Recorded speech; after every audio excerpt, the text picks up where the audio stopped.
दोस्तों सैटरडे समझ में आता है कि ये सैटर्न प्लस डे है। संडे समझ में आता है कि ये सन प्लस डे है। मंडे भी समझ में आता है कि ये मून प्लस डे है। लेकिन ये ट्यूसडे, वेडनेसडे, थर्सडे, फ्राइडे समझ में क्यों नहीं आते हैं कि ये कैसे बने हैं। आज की इस वीडियो में मैं आपको दिनों के नाम के मीनिंग, हिस्ट्री और ओरिजिन बताने जा रहा हूँ। हमेशा की तरह वही एक छोटी सी वीडियो और वही आखिर तक देखने की गुजारिश। दोस्तों आप जानते हैं कि दिनों के नाम प्लैनेट्स और सैटेलाइट्स के नाम पर रखे गए हैं।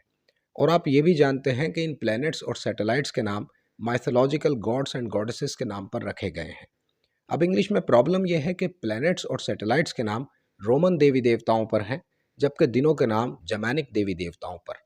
इसलिए कुछ केसेस में ये नाम मैच होते हैं और कुछ केसेस में ये नाम मैच नहीं होते हैं। जैसे ट्यूसडे की बात करें तो हिंदी में इसे मंगलवार कहा जाता है। अब मंगल ग्रह को इंग्लिश में मार्स कहा जाता है, जो कि रोमन माइथोलॉजिकल गॉड है जिसका जिक्र हमने कल किया था। लेकिन मंगल ग्रह का जो दिन है, जिसे ट्यूसडे आज कहा जाता है, उसे जर्मैनिक माइथोलॉजिकल गॉड के नाम से लिया गया है, जो कि ट्वी हुआ करता था। तो इस तरह से ये ट्यूसडे असल में ट्यूसडे हुआ करता था, जो बदलकर या बिगड़कर ट्यूसडे हो गया। यही मामला वेंसडे का भी है। वेंसडे को हिंदी में बुधवार कहा जाता है। बुध ग्रह को इंग्लिश में मर्क्यूरी कहा जाता है, जो कि रोमन माइथोलॉजिकल गॉड है।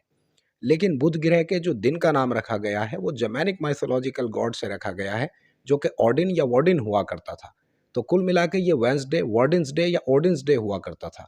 अगर आपने अवेंजर मूवी देखी है तो आप ऑडिन या वॉर्डिन से वाकिफ होंगे, जो कि थॉर नाम के हीरो का बाप है। तो इस तरह से ये वेंसडे असल में वॉर्डिन्स डे हुआ करता था, जो बदलकर वेंसडे हो गया है। कुछ यही मामला थर्सडे का भी है। थर्सडे को हिंदी में बृहस्पति कहा जाता है। बृहस्पति एक ग्रह होता है और बृहस्पति को इंग्लिश में, बृहस्पति ग्रह को इंग्लिश में जुपिटर कहा जाता है, जो कि रोमन माइथोलॉजिकल गॉड है। लेकिन बृहस्पति ग्रह के दिन का नाम रखने के लिए फिर से जर्मैनिक माइथोलॉजी को चुन लिया गया है और वहां से देवता लिया गया है थॉर, ऑडिन का बेटा थॉर, जो कि अवेंजर मूवी में आपने देखा है। तो यह थर्सडे असल में थॉर्सडे हुआ करता था, जो बदलकर थर्सडे हो गया है। The same thing is about Friday as well. Friday को हिंदी में शुक्रवार कहा जाता है। शुक्र एक ग्रह होता है और शुक्र को इंग्लिश में वीनस कहा जाता है। ये वीनस असल में रोमन माइथोलॉजिकल एक देवी होती है, जो प्यार और मोहब्बत की देवी है। लेकिन शुक्र ग्रह के नाम को रखने के लिए फिर से जर्मैनिक माइथोलॉजिकल कैरेक्टर को चुन लिया गया है, जो कि फ्रीगा है। ये फ्रीगा थॉर की माँ है और ऑडिन की बीवी है। तो इस तरह से फ्राइडे पहले फ्रीगास डे था, जो बदलकर फ्राइडे हो गया है। इस मामले में सैटर्न और सैटरडे इकलौता ऐसा पेयर है जिसमें सैटेलाइट का नाम और दिन का नाम दोनों रोमन माइथोलॉजिकल कैरेक्टर से ही है। इसलिए सैटर्न से सैटरडे मैच हुआ करता है। रोमन माइथोलॉजी में सूरज को सोल कहने का रिवाज है।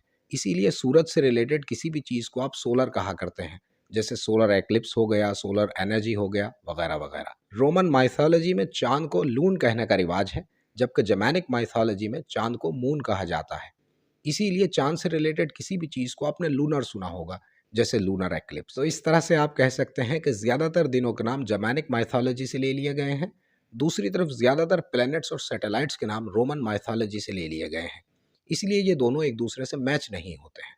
मुझे बताइए ये छोटी सी वीडियो आपके लिए यूजफुल साबित हुई या नहीं, या आपकी नॉलेज में कोई एडिशन साबित हुई या नहीं, जानने का इंतजार करूंगा।